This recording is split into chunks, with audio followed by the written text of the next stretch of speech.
Hey guys, it's Morgan and Jake. We are here in the Bahamas and today we're going diving. First, I'm in the water and Jake's gonna be driving the boat. So come along and hopefully we catch a fish.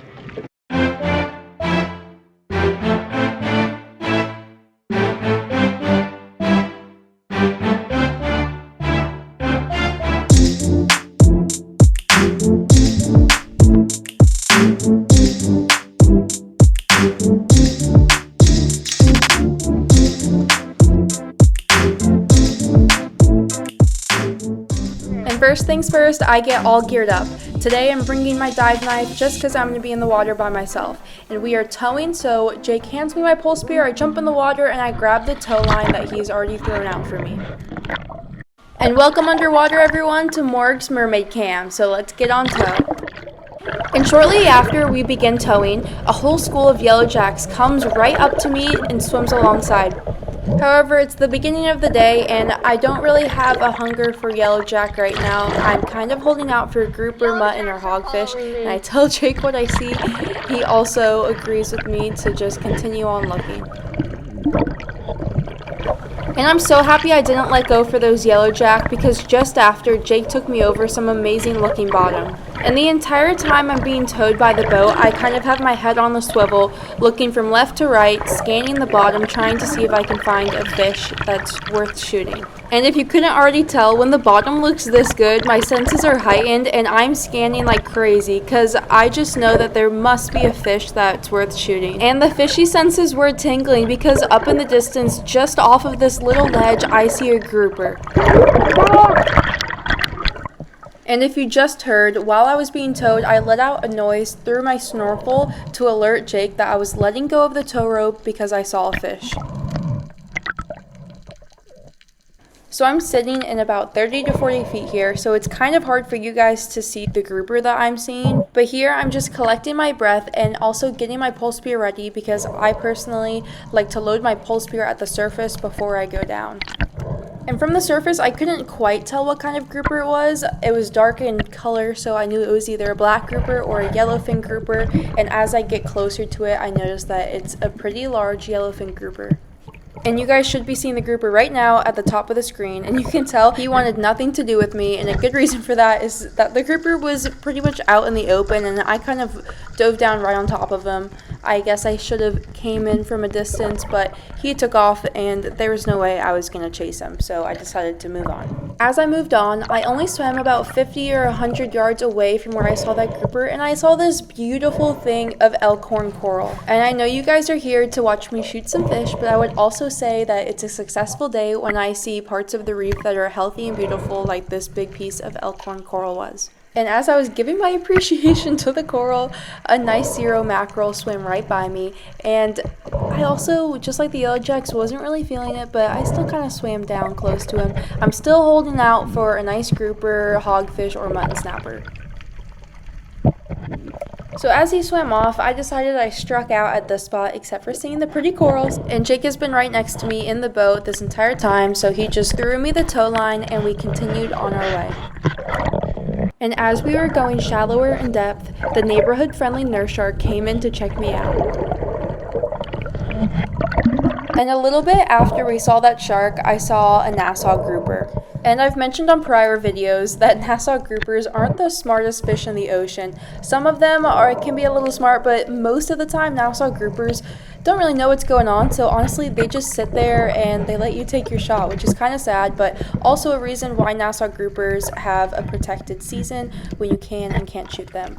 So as you can see here, the Nassau grouper kind of slips inside the hole and I take my shot. And I kind of shish kebab him here, so he doesn't even come off the injector. My slip tip doesn't even disengage, but that's okay. I know he's on there secured. And here in the Bahamas, Nassau groupers are protected from harvesting in any capacity from December 1st through the last day in February. And as I have my fish secure, I hold it out of the water to prevent any sharks from coming in, and we wait for Jake to pull up on the boat. First fish of the day. Yay! Straight through the face. Nice one. Nice Nassau grouper. In the boat. Nice first fish in the boat. We did not get skunked. We're gonna go get some more. Hopefully we can go get some more. In the box. Yay! So I don't show it, but we hop on the boat and we drive a good bit of ways to a new area that we haven't been to yet today. This area is a little bit deeper, like 30 to 40 feet, I'd say. And we just got really lucky because as soon as I hopped in, I saw a hogfish, which is what I'm diving down now to go shoot.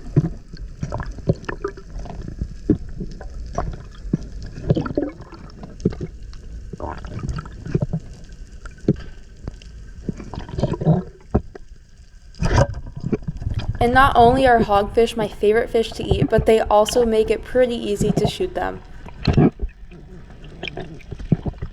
And like before, Jake is always on it. He stays super close to me and helps me retrieve my fish. Second fish of the day. Woo! Just came up with this nice, beautiful hogfish. These guys are one of my favorite fish. The coloration's so pretty. I just don't usually have good luck finding them. So I'm glad I found this nice male today. Super cool elongated snout. See the indentation right there? Such a pretty fish. Okay, it was a quick dive day. We got the fish that we wanted. We're gonna head back to the house now and do a couple fish prints. I'm gonna do a fish print of our beautiful hogfish that I shot today. Okay, I painted the fish. I did all black first, and now I'm just using a paper towel and dabbing him dry. Not all the way dry, I just want one nice even coat of paint across the entire fish. First, I'm using rice paper with my black ink.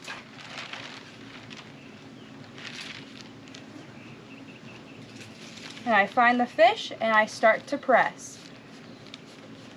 Once I lay the paper on the fish, I try and gently rub around the entire fish until I feel that it's done.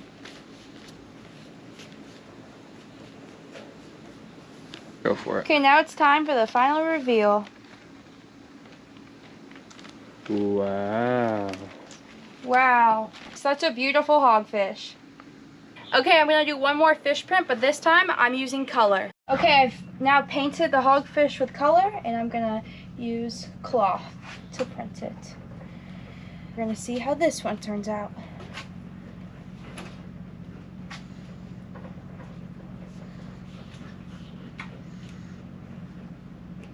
Okay, now it's time to reveal.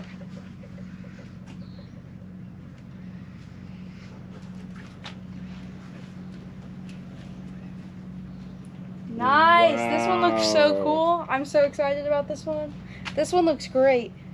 Okay, that one turned out amazing. I'm gonna do just one more because I have enough supplies and paint poured out to do another one, and hopefully he's equally as cool. So when I'm painting, it's kind of like I'm battling the elements because it's really humid, hot, sometimes it's windy, so I have to paint the fish and pat him dry all before the paint dries, so that way I'm able to make a good print out of it.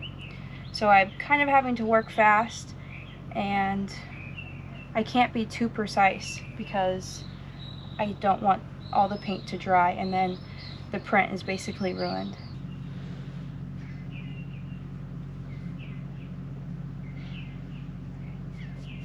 Okay, last print of the day.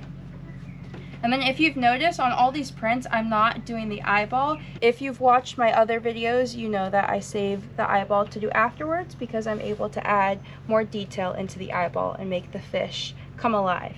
Okay, the final reveal.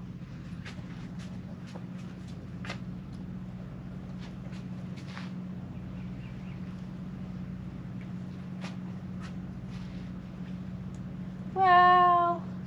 Another nice hogfish. Thanks so much for joining on today's adventure. I'm so stoked to get this hogfish as well as that Nassau. We're going to eat both of them tonight. If you want to buy this fish print or others I've done in previous videos, we actually just opened up a new storefront. The link to get this print and others is going to be in the description below, as well as right on our channel.